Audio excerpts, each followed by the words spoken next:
Welcome. We're live here. Authentic Falconer podcast. Let me invite the guest here and get him going. We have Casey Everrett today, and super excited. Let's see if he is in there. So, Hey, man. Casey, yes. can you hear me loud and clear? All Yes, good? I can. All right. Thanks for coming on, man. I appreciate it. Of course.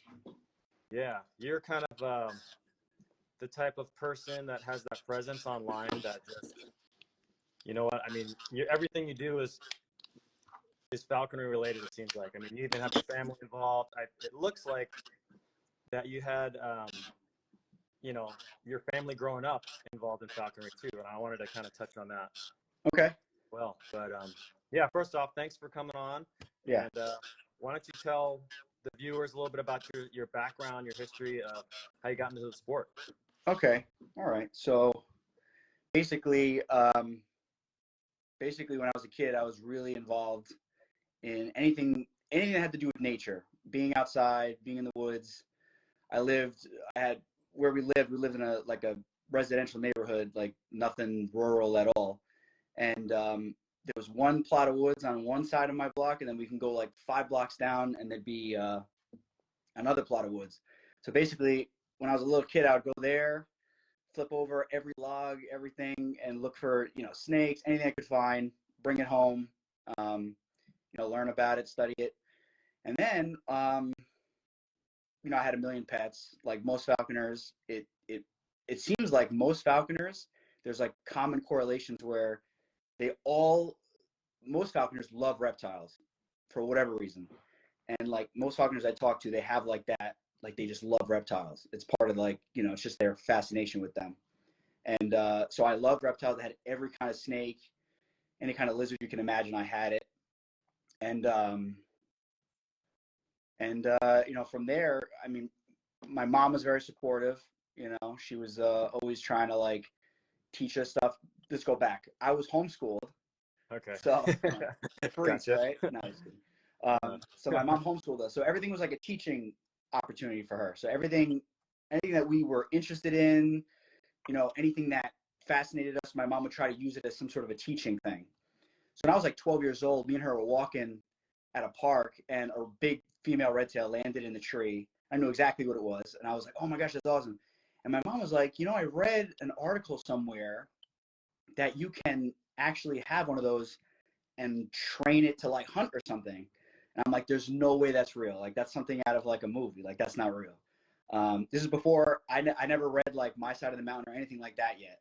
So this was just like raw, zero. I didn't even know it was a real thing. I thought it was like something out of Lord of the Rings or something, like it's fake. Yeah. And sure enough, it's real. We contacted the state. We called them on the phone. I don't know how it works now. You can't really get the state on the phone anymore. As you know, as everybody knows watching, I'm sure it's a pain in the neck these days. So we called them. It was a real thing.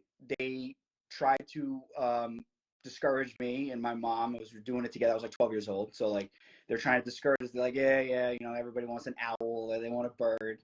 Yeah. And but I couldn't sleep. Like I literally couldn't sleep. Like I would not be able to fall asleep at night because I'd be thinking like that thing that I saw imprinted in my mind, like could be like we could have a relationship. Like I thought it was so fascinating. I like literally couldn't sleep. And so we kept pushing, like you got like nowadays it's like the barrier to entry is like so low. I feel like literally anybody could be a falconer. And back then, man, it was really difficult. And especially in my household, being homeschooled, we weren't like Amish or anything like that, but we didn't have like internet. Like my mom had the internet and like, with the password, all that stuff. We didn't have any like cable. We watched movies all the time. Most of the time we were just spent outside doing stuff we like to do. Skateboarding, in the woods, hiking, all that stuff. So just trying to find a falconer was like impossible. So the state gave us a list of a few falconers in our area that would be willing to take us out. So my mom emailed them, and they said, listen, and they kind of put us off a little bit. They were like, yeah, okay, well, why don't you email us back in like, 3 months or so and see how your son's feeling then. And but we just kept pushing. I just like kept like hounding my mom, like, can we do this? Then the craziest thing happens. This is the craziest part. My next door neighbor in a residential neighborhood, he would always shoot gray squirrels with an air gun. He was nuts. He was a hilarious guy. He would always shoot gray squirrels because his landscaper feeds them to his animals.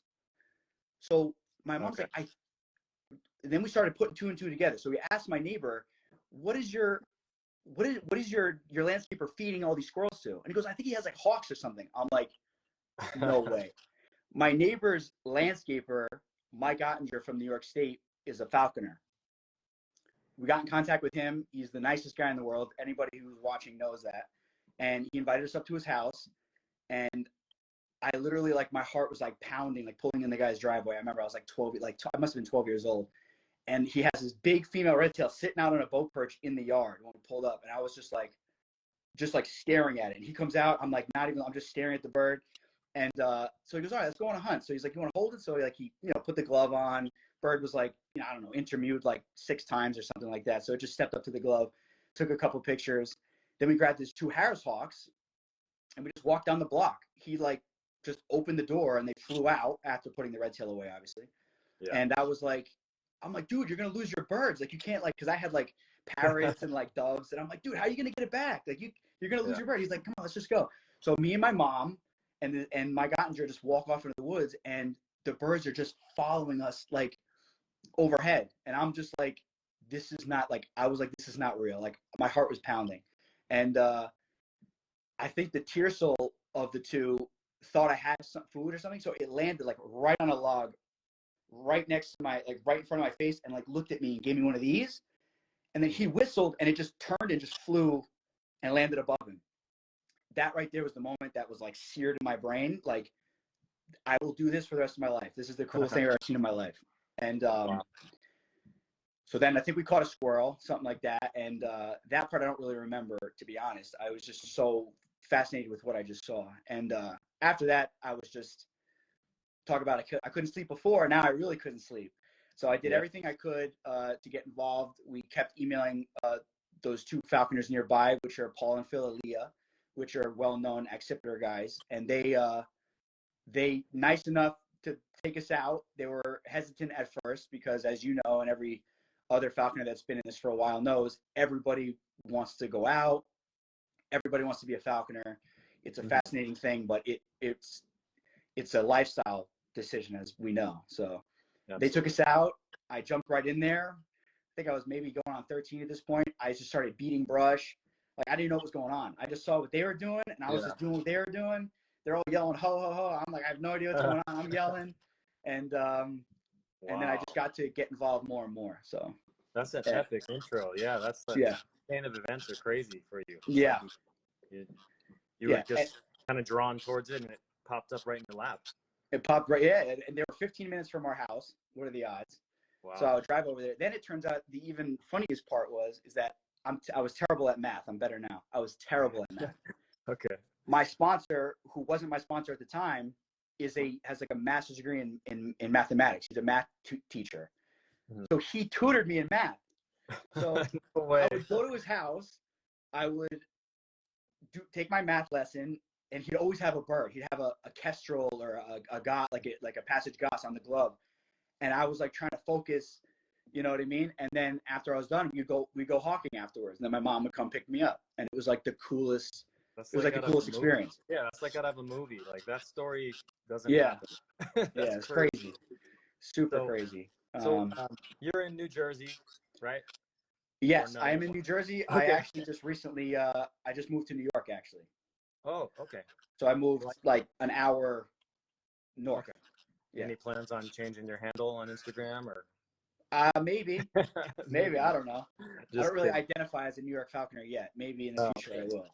Not a big deal. But for the people that don't know who you are, NJ Falconry is your YouTube channel. NJ_Falconry is his IG channel, and all the stuff he posts is pretty awesome. I mean, you get some rad footage. Whenever I see your stuff, sometimes I think like when people would see me flying a bird on a job site or something, they're like, "Is your bird trained to bring it back?" You know, I always get that. And then I think of your video of your bird just landing from the top of the trees, like right in front of you. which Exactly. doesn't happen, like, at least in the type of hunting on the East Coast, we don't do much squirrel hunting. So Yeah.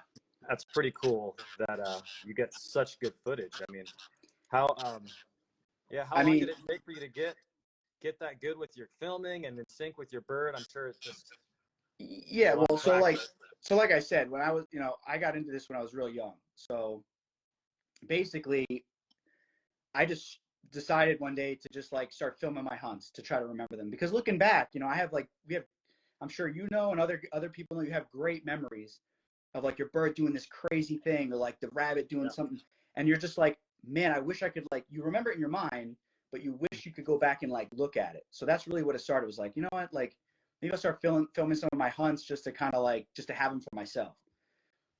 So I originally just started filming with my phone, just like for fun, and then I was like, you know what, I might as well just put it on a page just so I can have it there, like almost like a library of my videos. And if people want to see it, they can see it too. Yeah. And then the phone started getting like, I would miss stuff, like super cool stuff I would miss because it was like moving around or something. So I was like, I'll just get a GoPro. So I got a GoPro like super cheap off of like Facebook Marketplace. Um, and basically, like, it's nothing special. I mean, every falconer, girl or guy falconer that's out there flying, I mean, they're doing the exact same thing that I'm doing. And the only difference is I have a GoPro strapped to my head, and I'm just pushing record and just kind of looking where the action You're is. you're not doing the exact same thing. Trust me. I've been on plenty of hunts. Yeah. You're really good, brother. Don't. Thanks for I that. mean, Yeah. yeah. Well, You've I got was taught talent. very, my sponsors were very strict and very, I say sponsors because, so the two brothers that took me out originally, Paul and Phil, that sponsored me, they're actually next door neighbors. They live next to each other. So they Okay. share backyards. They watch each other's kids. If one bird needs to be fed and the other brother's not home, one goes there. So then, I consider the both of them my sponsors teaching me. And so they were everything had to be not perfect, but like there was none of this like sloppy, and he was a D1 wrestler. So he's all about being disciplined and stuff like that. And I used to work out. So I'm pretty into discipline also. So, we would talk about it afterwards, and he'd be like, listen, that trade-off was a little sloppy. You kind of rushed it. And we would talk about it, you know what I mean? And we would critique stuff. And I mean, I think that that's the way that it should be, personally. And I mean, nowadays, there's so many people getting involved. Falconry is like exploding and becoming a very popular thing, which is great. It's great for us because there's safety in numbers. So the more positive view of falconry can be presented to the general public, maybe not deliberately or like forcibly, but like, I get a lot of people that follow me and they see it and they think it's fascinating. So I always want to represent myself positively and everything to be done correctly. So that's why I think a sponsor's job should be very involved and very hands-on. And listen, some people don't agree with that. They think that, the person they sponsor should kind of figure it out on their own and it makes them better. And that's fine too. But, I just think a good spot. That's why I haven't sponsored anybody. Because I don't really feel like, I'm at that level where I can give to an apprentice the attention that they need and to really help them. And I mean, I'm still on the phone with guys all the time. You know what I mean? Yeah. I'm still like, my bird did this. She's acting weird. She missed like 6 in a row. What's up? What do you think about that? She was flying like this. I'll send them the video. And you know what I mean? So like, I think falconry is like, for me personally, well, falconry is what it is, regardless of how you view it. But there are so many aspects to falconry that you can take it to whatever level you want. There's literally, the sky's the limit. It's like yoga or jujitsu. There are so many moves. There are so many scenarios. There are so many situations and birds and personalities in those birds and things that are going on in the field where you can never say that you're perfect. You can never say, you can have the title of a master falconer. Like, that doesn't mean anything, because Exactly. once you're mastering one bird, you're forgetting everything you learned from the other birds that you trained. So you can go back and still learn. Then there's always progression to make on each thing you do. You can start making hoods. You can fine tune your trapping, because that's another thing is trapping is a huge part of falconry that's extremely important. And most of the new people that I see nowadays, I hate to say it, they don't trap. They're not about trapping. They're about getting their hands on their bird, and then that's it. And that's, that's fine. Listen, I was the same way. I trapped my own bird by myself. My brother, I didn't have a driver's license. My brother, I begged him. We drove around in my mom's Subaru. He just turned like 16, and I just dropped. There was like a funeral going on at a cemetery, and I saw the big red tail in the rain sitting on the pine tree, and I literally dropped the trap out of the back door. And before the tailgate even left the trap, the bird was already coming down and she was caught. And I just jumped out and I just grabbed it and jumped back in the car. And like, they were like, what the heck? And then we just like took off. And then I was on the phone with my brother's cell phone. I didn't even have a cell phone. And my brother, we called my sponsor, Phil and Paul, and they're like, come on, let's go, bring it over. So we brought it over, got it all dressed up. I'm like shaking and trembling. And, but that's part of it. You know what I mean? That's part of it. The trapping aspect is just as much a part of falconry as it is flying and catching game. But catching game is the end result, but there are many aspects to it. Nowadays you can buy a set of jesses, you can buy a set of anklets, and those guys like Ashley Clark, other guys like that, they do phenomenal jobs. But I think that everybody should learn, you should make your own equipment, at least try. I made some crappy hoods, just to try it out. They're horrendous. I would never put it on a bird, but like I printed out the little diagram online. I cut the leather, I folded it, I sewed it. Like it's part of the whole process of being a falconer, in my opinion. It really is. Like it's so impressive when you see someone who has, like, especially the older guys, like they can do everything. Like everything. Like, it's amazing. It's I would never even attempt a hood. That's just I've seen tons of videos. It looks like really intricate. So I'd like to see what your hood turned out to be. No, I just did an Anglo-Indian, which is just one piece that you just fold together and sew. It's like, it's not a Dutch hood where there's three pieces, the two eyes, and then the fold. It was just a Dutch, an Indian hood, which is just basically you just cut out the pattern and then you fold it in and just sew the seams, and it just becomes like a rudimentary, very simple, very easy to do. Yeah, nice. But I wouldn't put it on a bird though. Yeah. Right on. So why don't you dive in and tell us what you're flying right now? You have a couple birds, right? Yeah, I just got two. I have obviously the Goshawk, the cross from Keith Hicks. That bird's a monster. She's a complete beast. I'll take some credit because of the amount of hours I put into her, but that bird is just genetically gifted. I mean, she's just huge, gamey. Nothing phases her, and I can't speak any higher of that bird and the genetics that she comes from. So, and then I have a Merlin. When did you get her? I got that bird last spring, I believe. No. Yeah, I got her. This is her second season. Okay. This is her second season. So nice. Not last spring, the spring before. Yeah. So this is her second season, and she's kicking butt. She's just huge. Yeah. She's an awesome bird. Yeah. And then what's this new one you have? I just have I have a Merlin. So where we live in New Jersey, or where I used to live, we have the luxury. I talked to so many guys out by you and in other states, and it's like, to get your hands on a Merlin is like this whole process. You gotta like drive around for hours and hours and hours and throw and put out mist nets or like dogazas and like just pray that it comes down the right angle. Where we live within driving distance of a very famous area in South Jersey by the beach, where hundreds and thousands of Merlins and Kestrels and Sharpies just come piling through during the migration. So you just set the wind right and you go down there with a couple mist nets and we'll trap, a whole bunch, you know what I mean? And so it's pretty easy. So I have a Merlin and we're having fun. She's a sweetheart. She, just building that trust. They're a little skittish, but when they calm down, they really calm down really nice. And so we're just building that trust, doing a lot of lure exercises, a lot of circling on the lure and tidbitting and stuff like that, because they have a very strong tendency to carry. So yeah. So just finding the time to get out. Are you gonna upgrade your camera equipment for a Merlin? Because the flights are gonna be way different. I know. Harder to catch, right? Yeah, it's almost like impossible to catch because usually the especially so where I am, I'm not really flying like a lot of guys out west. It's not beautiful, picturesque, wide open. It is now where I moved, but it's more of getting the bird on the wing and then just waiting for her to be right in that perfect position, and then flushing whatever you can flush.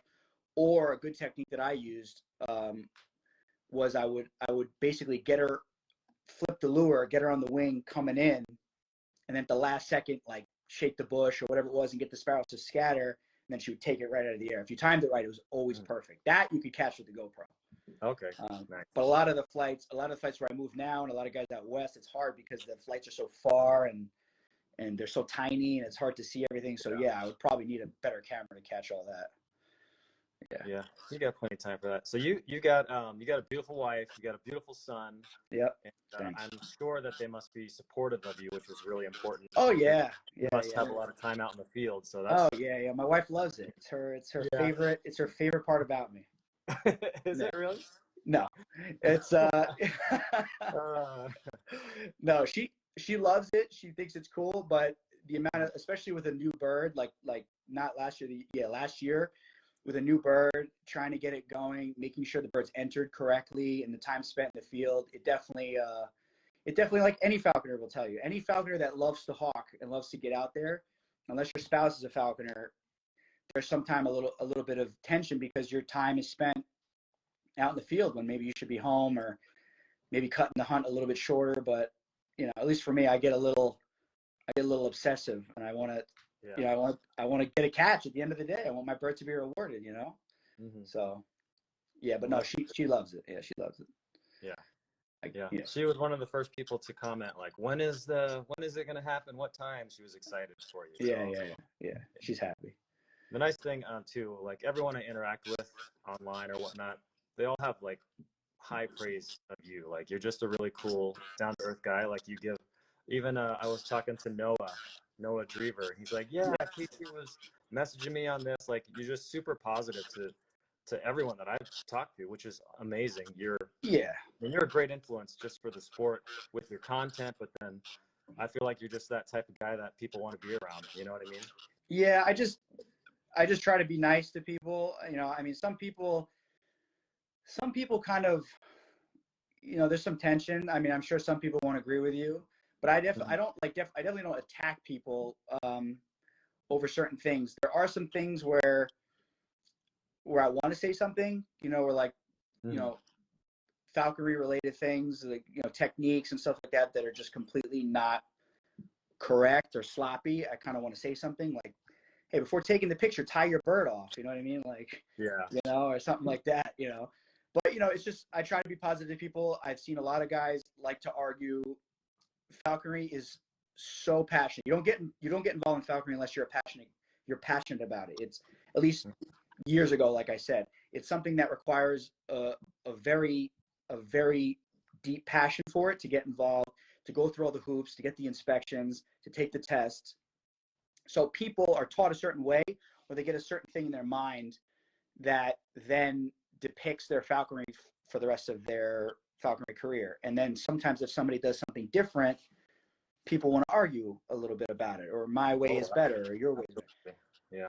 But there are so many ways to skin a cat in falconry. There's literally hundreds of different methods to do the same thing.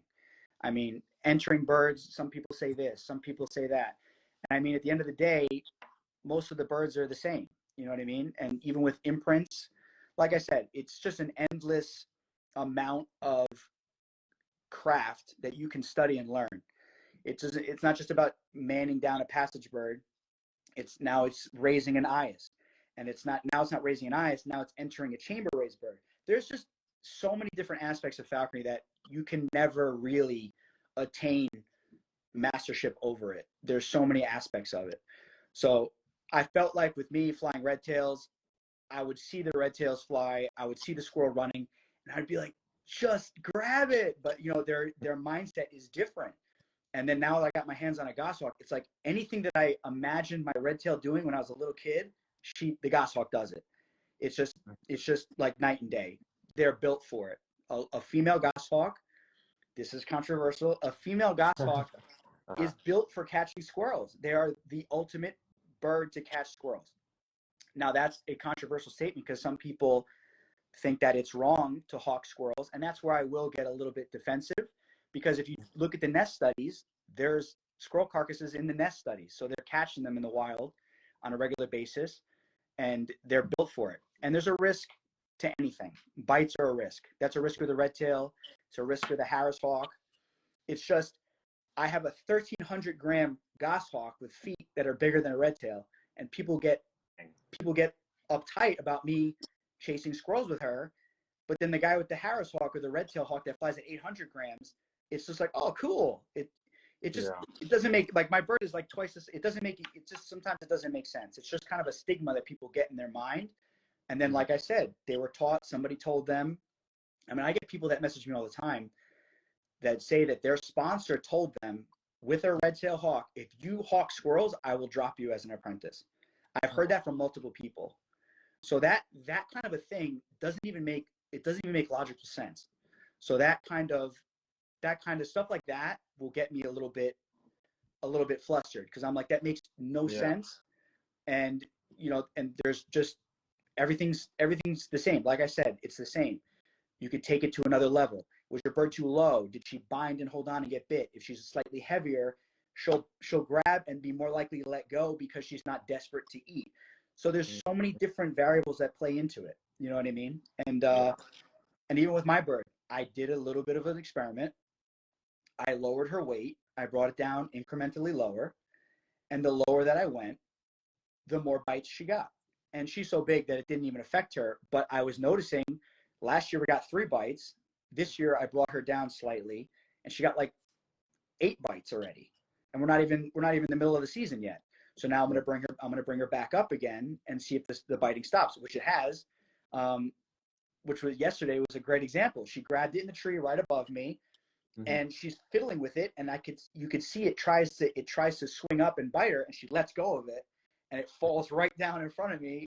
And that was my most recent little clip that I just put on my story. But there's a direct to me, I personally feel that there's a direct correlation between the hunger of a bird or the desperation of a bird to the bite ratio when hawking squirrels. That's my personal opinion. And it's, I don't know if it's 100% true. I'm not going to go to the grave with it. I'm open to discussion about it, but I definitely have seen a correlation, at least just with my bird just this year, just bringing her weight down slightly. I've been seeing a little bit more of not desperation, because she's still fat, but it's more of like just she's not going to let it go and hopes that I get there in time, before it bites her, or if it's trying to bite her. When before she'd be letting go and doing all kinds of crazy stuff to avoid getting bit, because she didn't really care, because she's like, I'm going to eat anyway. She's an imprint, so she doesn't have that wild mentality where if I don't eat, I die. So, yeah. Wow. That's just a couple of those things. Totally, that's an interesting take on it. It sounds like, to me, it makes a lot of sense from how you explained it in your own personal, training. So yeah, I'm sure it's anecdotal. It's not a million times too. So. Yeah. Cool. Yeah. So tell me, your first bird, did you have a red tail? Yeah, in New Jersey, I don't even know when I was an apprentice if we were allowed to have Kestrels at that point. I think we can only have red tails, if I remember correctly. So my first bird was a red tail, and I flew her for, I think, a season and a half. I tried to start the next season, and for whatever reason, when I was young, I don't know what it was, she kept like attacking my dogs and attacking me and attacking like anybody that was in the field. She would just like latch onto them or attack them. And I don't know if it was I brought her weight down too fast going in, you know what I mean? Because when you're young, you're a new falconer, there's things that you do that you don't realize what are going on. But the bird definitely became a little bit aggressive, and there was some screaming involved. So that one we ended up cutting that one loose in the middle of the beginning of the second season. And then it was just red tails and merlins after that. Red tails, merlins. I tried a coops for about 5 minutes. Passage coop. My skill level was definitely not there, so good thing I let it go. And then now that I've discovered goshawks in the last 5 years or so, there's nothing that comes close. Yeah. So that's probably your favorite bird is your current bird right now, I'm guessing, since she's. Yeah, for sure. Well, yeah, there's that bird, and then I did have a Merlin when I was a kid, and that Merlin was phenomenal, and she was a beast. She would chase a dove out of sight, and then I would just go sit on the ground and wait, and a half hour later, sometimes 15 minutes later, she'd come whizzing right back and land right back in the same tree that she left, and she'd be like looking for me like this, Oh, and that bird was special to me. And then I molted her out, and she just literally just died in the middle of the molt. No reason, no explanation. Nice and fat. Just I came home from class or something, and she was dead on the bow perch, which was really upsetting. But I would say this bird that I have now and that bird were my two favorite birds for sure. And third would be I had a monster red tail. That was basically the exact same mindset as this goshawk, but just a 1,500 gram red tail, just a complete beast.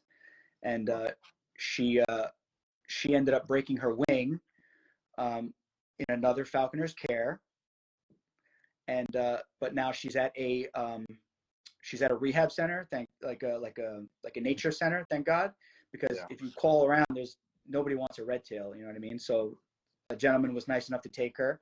So she's on display, and my mom like donates to like, the nature center to like, so she's living out her life there. And those three were my favorite birds. This bird I have now, the red tail, and then a Merlin that I flew when I was young. Yeah. Okay. For sure. Nice. So when you, from then to now, like I'm sure you've gotten so many just crazy stories and experiences. Is there anything that kind of stands out that maybe you made some mistakes and then you saw after like what you had to do, or you just got feedback from your sponsors that kind of just instilled that throughout, stuff that really sticks with you? Yeah. Some stuff that sticks with me is not to rush anything. That's really a big thing, is not to rush anything. And I'm actually, and like I said, falconry is a fluid thing. So even now, my bird, this goshawk I have, she's destroying everything. But then I found that I was kind of rushing a little bit on the kill and getting a little bit too impatient to trade her off and and go home or whatever the case may be. And then a little bit of resentment began to show itself. So then now when she catches something now, I don't even rush in. I stand back and I just watch. And then, if it's a rabbit squealing, I dispatch it because you can't have that. If it's a duck, ducks don't die, so you have to dispatch them. And anybody who's caught them knows, unless you're flying a peregrine or something like that, that's gonna take its lights out in the sky, they don't die. So you have to dispatch them to be respectful. But then I just take my hands off and I just step back and I just leave her alone. I let her pluck. I let her calm down. But yeah, most of the stuff that my sponsors really focused on was on the kill, because that's really, the stuff in the field, when the squirrel's running around the tree and all that kind of stuff, that you learn over time as whatever game you're hawking. If you're hawking quail or whatever, you start to understand the quarry that you're hunting and the way your bird specifically, because each bird is different. So there's not a cookie cutter formula. Each bird is gonna, my bird takes 90% of her ducks from the trees. You talk to other Austringer, other guys that fly goshawks, their birds don't take them from trees. Some guys do, or they'll catch one here and there from the trees.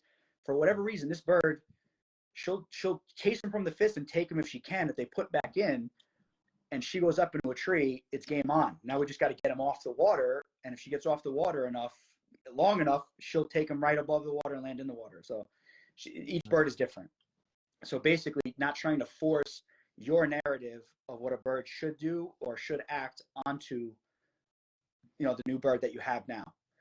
Somebody saying, "Oh, you have a passage peregrine, it should fly at 720." It's like, dude, it's so different. Each bird is completely different. You know what I mean? So you have to just feel your bird, have respect for your bird. Don't try to force it on the bird. Build that trust with the bird, taking your sweet time. I got my bird going in 2 weeks. Like now I'm trying to rush to get my bird out in 2 weeks because that's what I'm supposed to do. No, take your time, do it the right way, build that trust with your bird, and get out hawking. There are certain things where when you're flying a red tail, like doing the credence and tidbitting to the glove all day and night, like that, there's certain things can be detrimental. So there is a point when you need to just let's go and start catching stuff. And it is especially with like imprints and stuff. If you keep doing like lure exercises and like call them to the glove and all kinds of stuff like that, and don't put game in front of them, then their mind, game is not the priority. Getting you to call them back is the priority. So there are certain things where you kind of have to, push the envelope a little bit. But I would say just feel out your bird, each individual bird. That'd be my advice to younger falconers, and take it seriously. Take what you're doing seriously. Learn about the quarry that you're hunting. When I was young, I used to just go out and just try to catch as many squirrels as I could, as many rabbits as I could. And then I remember one time I was out with my sponsor's brother, Paul, and he gets out of the truck. I'm like, oh, this field looks awesome. There's going to be rabbits in here. And he gets out of the truck. He starts walking through the field, and he's like looking around. I'm like, what the heck is this guy looking for? And he's like, there's no sign here. There's no sign. I'm like, what do you mean there's no sign? Rabbits have sign? He's like, yeah, they have sign. So then I learned, okay, you look for chewings, you look for, rabbit pellets, you look for in some areas, there'll be like little channels where they all go through. And like just learning about your quarry, the way that they fly, the way that they run, their lifestyle, and having respect for the quarry that our birds hunt is part of falconry, is just as much a part as falconry. Our job is to respect the quarry that we hunt just the same way we respect our birds that take the quarry. So, yeah. I think one of the most important things, of things that I see newer falconers do wrong, is they don't ask. They're ashamed to ask for help, and then it's too late, and then the bird suffers somehow, sometimes really badly. Or they ask for help from their sponsor, and then their sponsor tells them what to do, and then they go on Facebook, and then they ask everybody on Facebook. They ask like 10 other people for the answer they want to find. And then they do a combination of all 20 things that everybody on Facebook said to do instead of doing what their sponsor said. Yeah. That's a common thing too. That works every time perfectly. Anybody that's watching that's new, just listen to your sponsor and do what he tells you to do. And that's it. You can take advice from other people, but run it by your sponsor first. That's my opinion. Yeah, that's great advice. Very common for that. Yeah. I wanted to ask you, so being on the East Coast and your hunting terrain and stuff like that, I noticed you're jumping in the water when there's snow out there. Like, are you wearing waders? Are you like, you just I only wear waders. I only bought a pair of waders in the last 2 years because of this bird.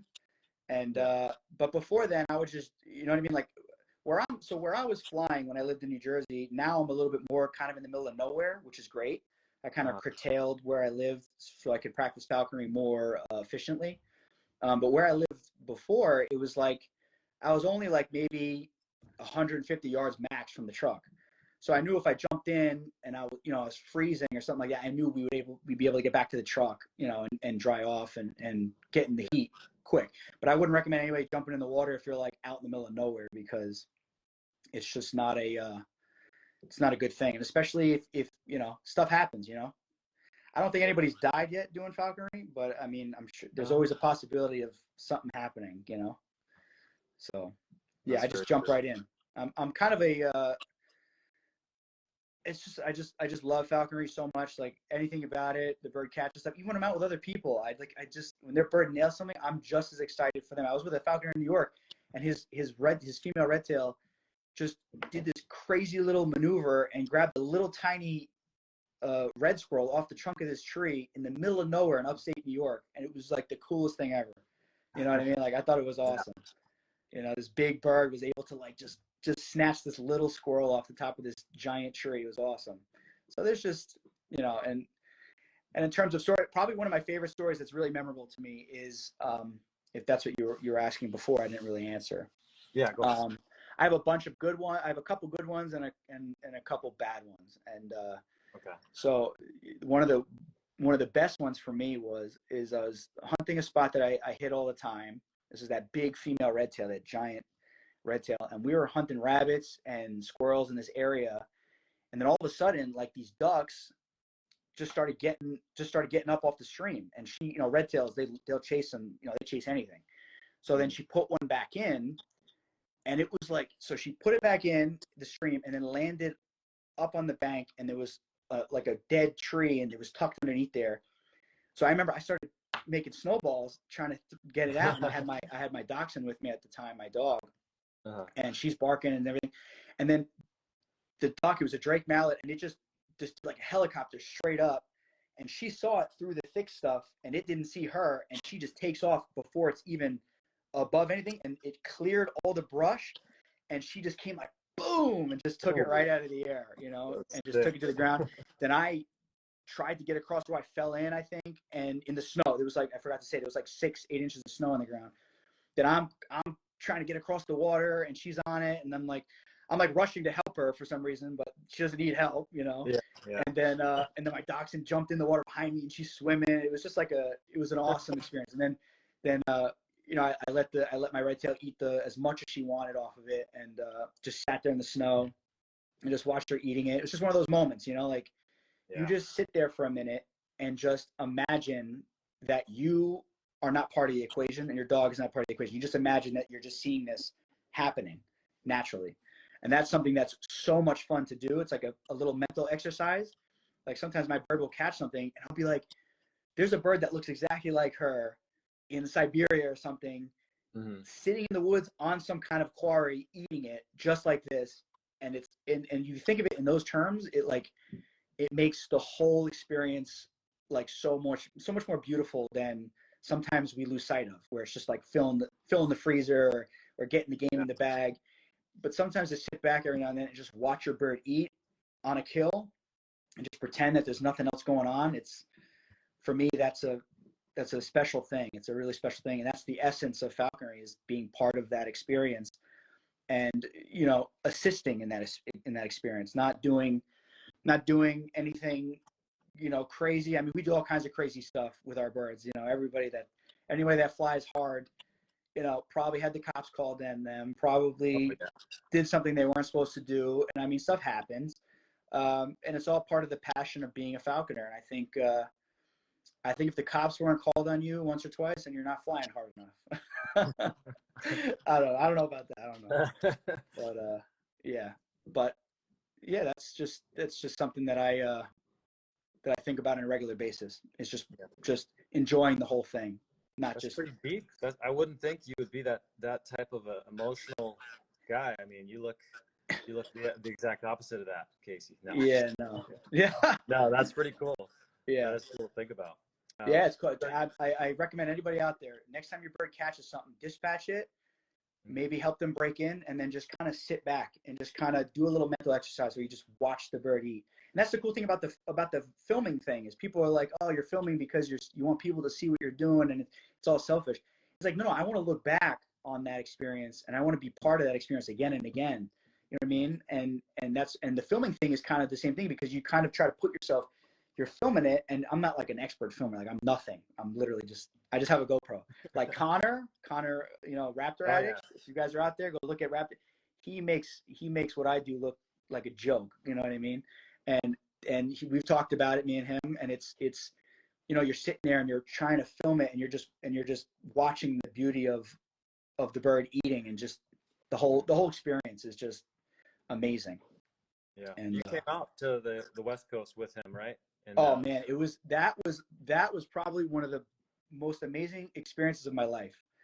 I go to my brother's wedding, which was in California, and me and Connor have been friends for a long time. So we text each other. I mean, my wife was like, "You talked to him on the phone longer than you've ever talked to me when we were dating." Like, I'll be on the phone with him for like 2 hours, like no problem, like just talking about accipiters, bird behavior, all kinds of stuff. He's a wealth of knowledge. He really is, and he's helped me out in so many different ways with this bird. I'll post a video, and he'll freeze frame it and be like, when you jumped in the water and you reached in to grab her, did you see her do this? And I go, dude, I didn't even notice that. He goes, she didn't like that. So now I go in the water slow, and I try to lift them up out of the water so that there's no threatening. I mean, just so, like I said, there's so many levels you can take it to. I don't ever want to be the guy that gets defensive when somebody tries to critique me. Or, I mean, there's a respectful way to do things. Some guys are a little bit rude about it. But if somebody really, you know, we all want each other to do well. I don't want somebody to post a video of them, you know, while their bird's eating a duck while it's half alive, you know what I mean, making the general public feel, you know, there's certain things that we got to keep each other accountable to, you know what I mean? it is natural. It is the way that things are done, but we don't have to make it that natural where, you know, a hawk is eating a squirrel while it's still alive, because that's what goes on every day in the wild, but we don't have to portray that. We dispatch our quarry. We have respect for our quarry. And so we went out. I called him up on the phone. He was like an hour exactly from the hotel we were at. And I told my wife, I was like, here are your boots. Here's your t-shirt, your pants. We're going hawking. And I hope you're ready. And she was like, all right. So we literally go out. We jump in his car. He pulls up in the parking lot, and he has this dark morph red tail laying on his lap like this, laying, feet tucked like a chicken, laying on the net, and he's like petting it, like, and it was just sitting there. I'm like, what the heck is going on here? He goes, oh yeah, she just does this. I'm like, what? So we drive for like 20-30 minutes up into like these hills, and we get out of the truck, and I shut the door. And when I shut the door, like 3 jackrabbits run away. And I'm like, I'm like, bro, get your bird. And he's like, relax. I'm like, bro, those 3 rabbits. Because, like, you know, where I hawk, like, we don't have that many rabbits. You know, I'm not running dogs right now. I will be running dogs next year. But, like, we don't see rabbits like that. I'm like, dude, get your bird up. He's like, relax. Really, there's plenty to relax. I'm like, all right. So we get out of the car. He puts the bird up. And within, like, a half hour, I think we caught 2 cottontails in, like, literally, like, 25 minutes. And the bird goes up, and she's up like, I think like 200 feet or something like that. I think the one swoop was like an 80-foot, and then the other one was, I think the bird was like really up there, and she just kept going and going and going. And then I got a couple good flights on film too, and then my wife got tired, so we literally drove back to where we met him, dropped her off at the car. She went shopping, and then I'm like, because we didn't even fly his goshawk yet. We only flew his red tail. So I'm like, come on, I have to see the guy. So then we jumped back in the car, and then we drove off, and we had a couple really beautiful flights. So like, I mean, out there, man, you guys have some serious game. I mean, some guys don't agree. I know this year the rabbit numbers are a little bit lower. But when I was out there, man, I've never seen rabbits like that in my life, ever in my life. I mean, rabbits, jackrabbits, everything, just running all over. And it was a lot of fun. And that's definitely one of the highlights of my falconry experience, was seeing that firsthand, you know, with that many rabbits in game. So yeah, your wife's a trooper, man. Got to give a shout out to her. She was hustling. She was sweating because it was hot out there. It was like, I think it was like 70, 80 degrees out there when we were flying. Yeah, which is crazy. So would you ever consider moving out this way or no? The issue for me is I would love to. The issue is that I started a plumbing business, so I have all my clients are here. So over the course of my plumbing career, I built up clientele to the point where I was able to start my own business and get my license and go through all the hoops that requires. So in order for me to move out there, I'd have to start over again, because I planned this all out from the beginning. I'm like, during hawking season, you get out of work at 4:30. It's dark at 4:30. So I'm like, I have to figure out a way to be able to fly whenever I want. So I have my own business, and I schedule my hawking time in the same way I schedule in a customer. And I just, the half an hour, an hour. Some days I don't have time, and that's it. You know what I mean? But I bring the bird to work with me, and I'll take her out, throughout the day periodically. And then when I have a good solid chunk of time in between jobs or something like that, I'll throw her up and try to get a kill or something like that. Nice. Makes life a lot easier. So you mentioned that you're going to be working with dogs next season. Yeah, I'm on a list. Teddy Moritz, she's a very well-known falconer, and she pioneered the use of long-haired dachshunds in falconry. And she is my great sponsor. So like, my sponsor was her apprentice, and so she's without even realizing it, she was the reason why I got into falconry, because her article that my mom read was in Field and Stream magazine, and it was a picture of her with her Harris hawk and a bunch of dachshunds and a rabbit, and it was like a little piece on her in Field and Stream, which is a pretty well-known magazine. And I believe that's what my mom read that sparked that. That's what she told me. She said it's like a real thing that you can do. And so I'm on her list. So I think if everything goes according to plan, there's no issues with the pregnancy, I should have a puppy in January or February, and then I'll try to make it over the summer, hopefully, and then next year start running it. You know. Nice. So you plan on doing all the training yourself? Yeah, with dachshunds, I don't. If I had like a bird dog or something like that, you know, I would maybe send it out to somebody because that's some intricate training that I don't know much about. But with dachshunds, I've trained 2, and I had 3. That was somebody else's gave it to me. So I ran a bunch of dogs. Like people don't realize that. Like this is only a new thing for me to be beating brush like a barbarian, sweating. You know, I used to just sit back. You got I some used to good just sit aim, back though, and just watch my bird. You got some good aim with your log throwing. Yeah, that's from years of practice. Years of practice throwing at squirrels. It's a very effective technique to get them to move. Yeah. And Is that your favorite quarry to hunt? No, it's not. No. I love hawking ducks. Yeah. I love hawking ducks. It's my favorite thing to do. But ducks are hard to find. They're in specific spots, even in a stream. There's only certain spots where they are because that's where the food is. That's another thing. Learning the quarry. Sometimes last year I would cut open after they're dead, I would cut open the crop and try to see what they're eating and try to be like, so why are they in this little spot here, and try to figure it out. You know what I mean? And they'd eat like these little bugs. It's like 20 degrees outside and snowing, and there's like these little like weird like crustacean things that are like alive inside of their crop. And but I love hawking ducks. It's my favorite.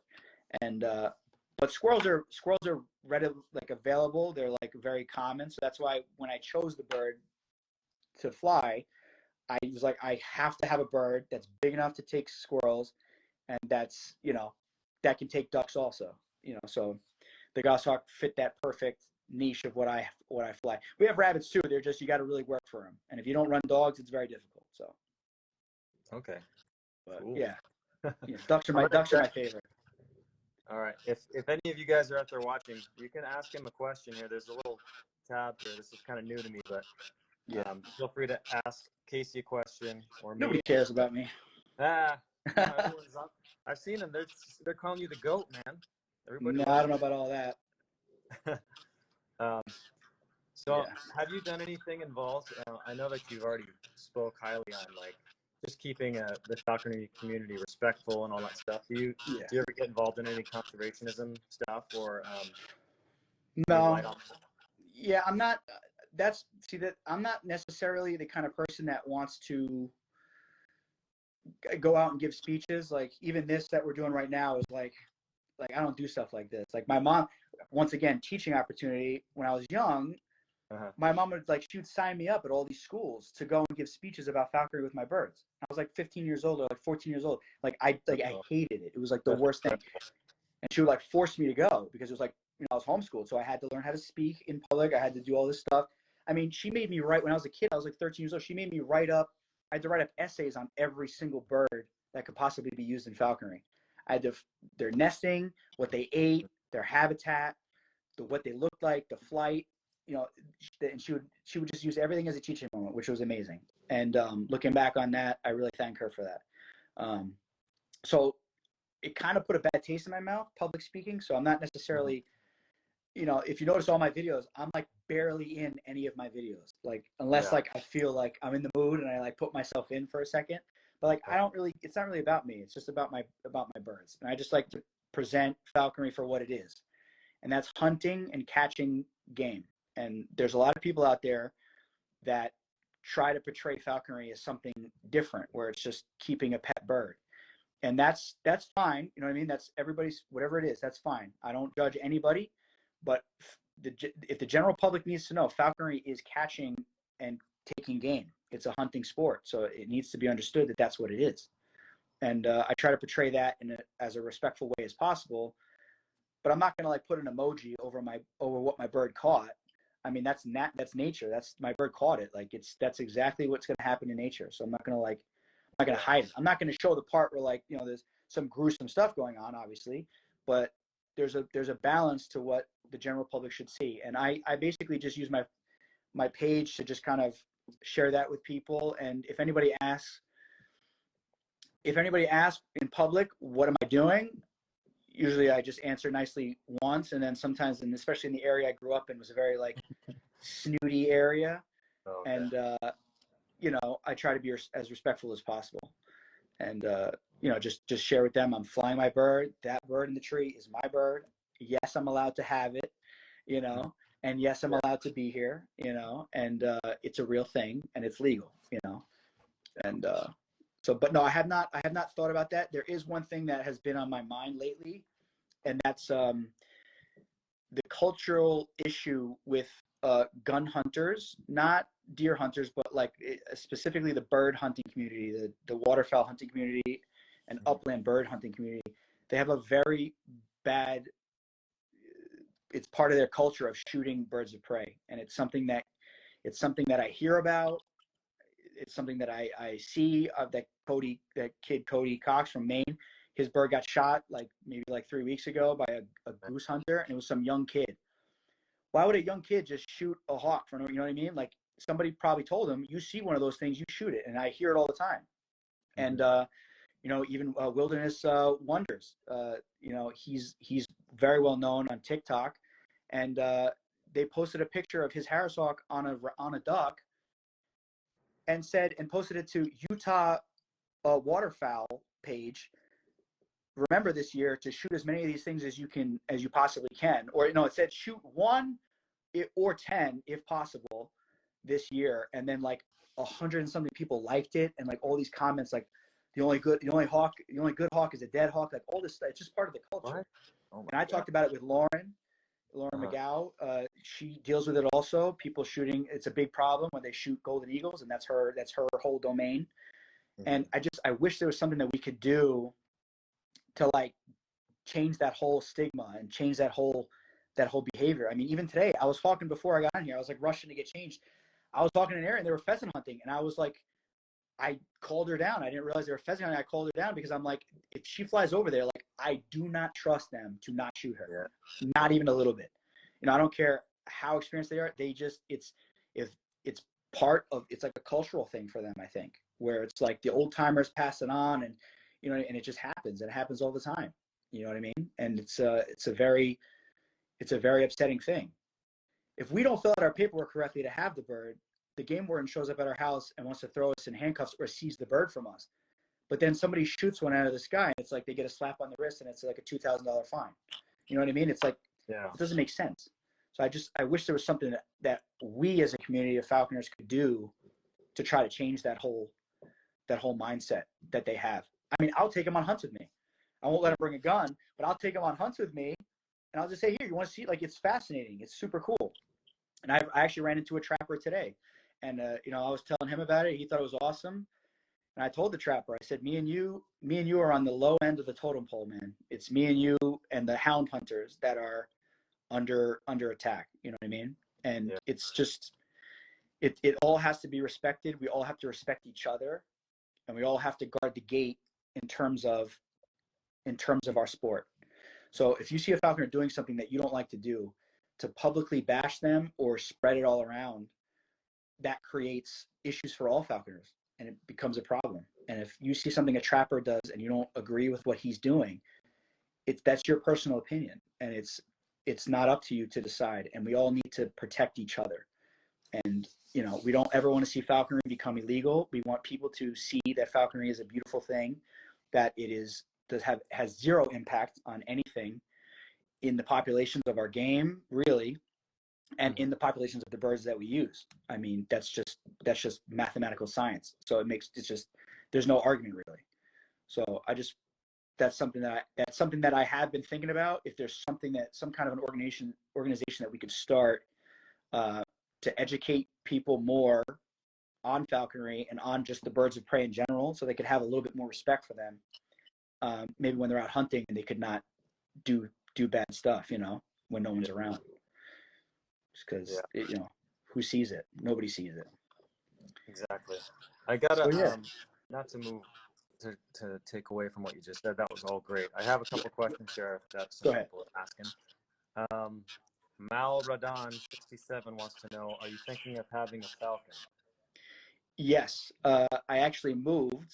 Where I moved, I'm 15 minutes away from a very, very beautiful farmland area, and they grow sod, and there's ditches, and apparently I've not seen it yet, but they fill with ducks, and it's just wide open. So I have thought about it, and I just don't think that I would have the time to invest in getting a falcon up and running and going with the amount of time it takes to do it right while I'm flying the Goss. So I'd have to sacrifice one or the other.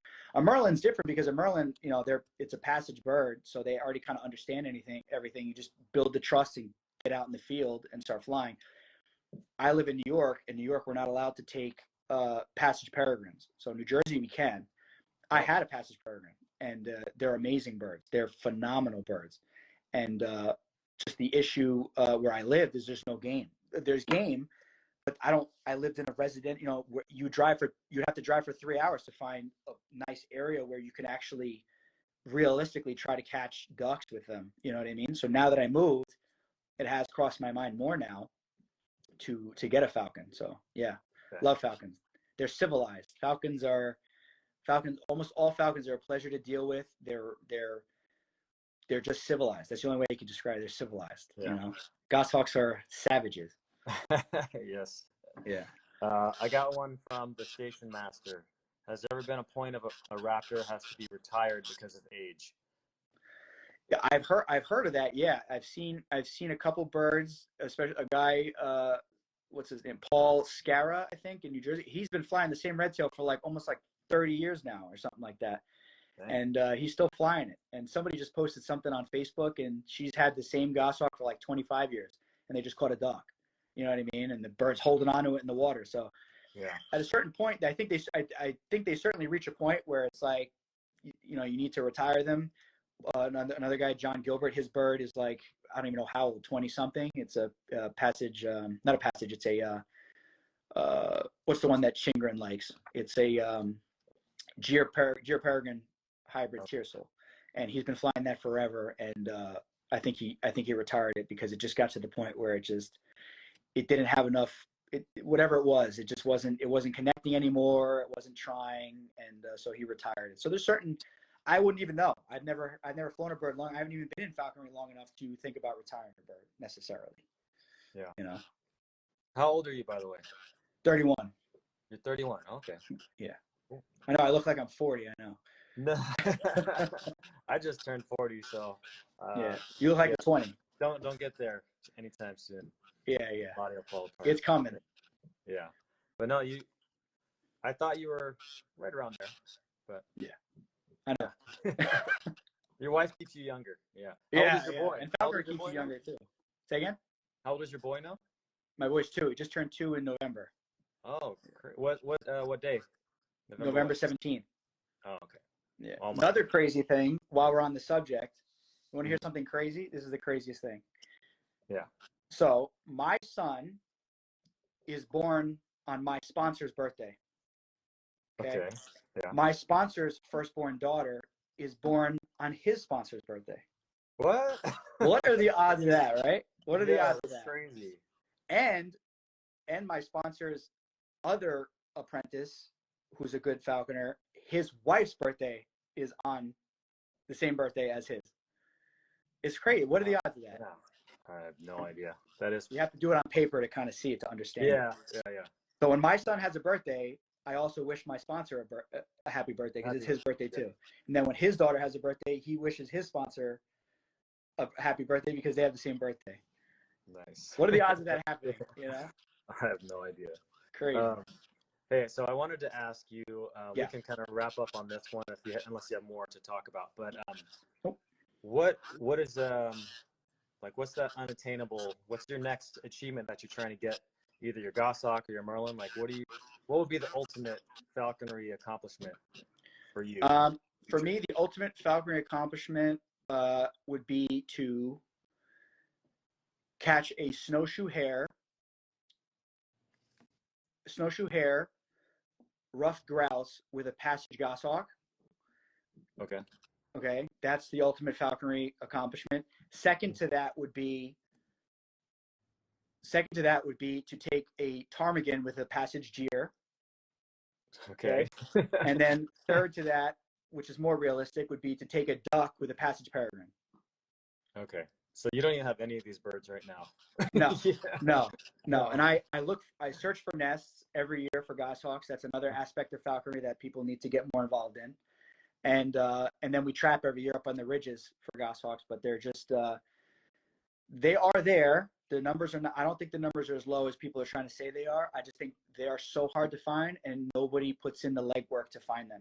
And I mean, if you're hiking around, like just for example, upstate New York or even in PA, there's been a whole discrepancy of them, the state issuing some kind of a warning about passage goshawks are now put on like an endangered list in PA, and they can seize your passage goshawk from you at any time if they feel fit or something like that. I read some letter that was sent out to the PA falconers.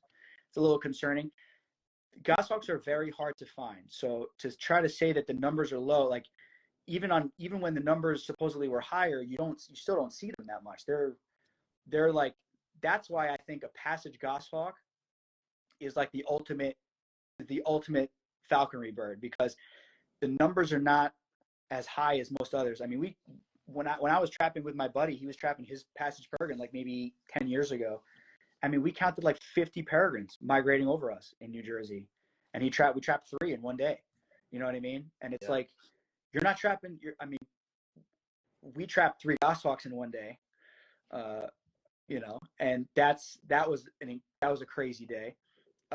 But that's not, you know what I mean? That doesn't happen hardly ever. You're lucky if you trap 1 or see 2. Anybody that's up on the ridges trapping knows it's few and far between passage goshawks. So when you get your hands on one, it's like a gem that like is so valuable. And if the numbers are declining, then they're declining. But I don't know if there's enough evidence to say that they are. But they're definitely not as readily available as a passage peregrine or something like that. So I would say that would be the ultimate falconry experience. Would have a passage peregrine, passage goshawk, and take their natural quarry. Would be an amazing experience.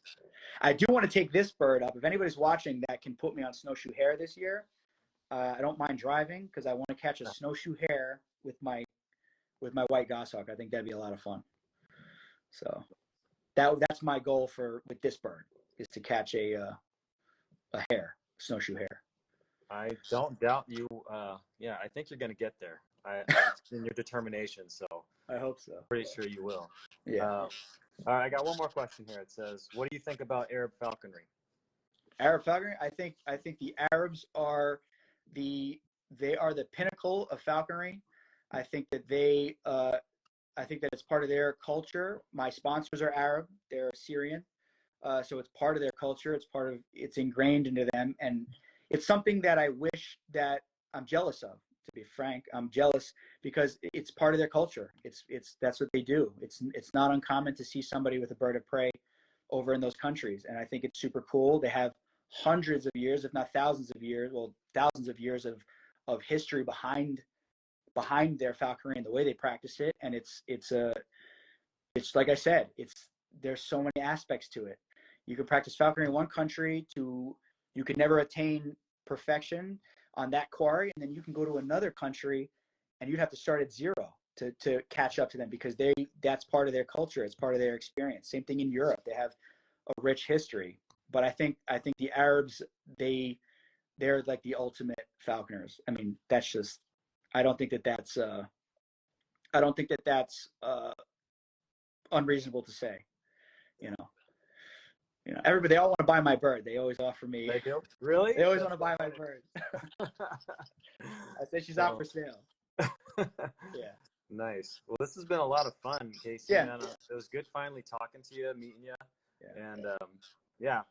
If do you want to plug? Do you want to plug your plumbing company? Anyone in the area needs some work? Yeah. Nah, I can barely keep up with the. If I get any more work, I won't be able to fly my birds because I have too much as it is. Right. But yeah, I just have a small plumbing company, Steadfast Plumbing in New Jersey, and I just do. We're not big. We just keep it small. We do nice big work, but we don't push. I don't do any marketing or anything like that. It's just word of mouth, and I'm already taking on too many jobs that I can't even keep up with. So. Well, that's a good thing. Yeah. Good thing. Cool. Well, check them out, guys. Thanks, guys. NJ Falconry on YouTube. I know that's a newer channel. So go Yeah, ahead. I don't even take that one seriously. I just like in the summer, like when I'm not flying, I just start Okay. posting like stuff there. But yeah, whatever. I don't care. Follow me. Yeah. Yeah. Well, if you're interested in falconry, it's always good to surround yourself with good people. And this guy's a Yeah. good dude. So, and he's not gonna talk down like some people will. You know what I mean? He'll tell you the truth.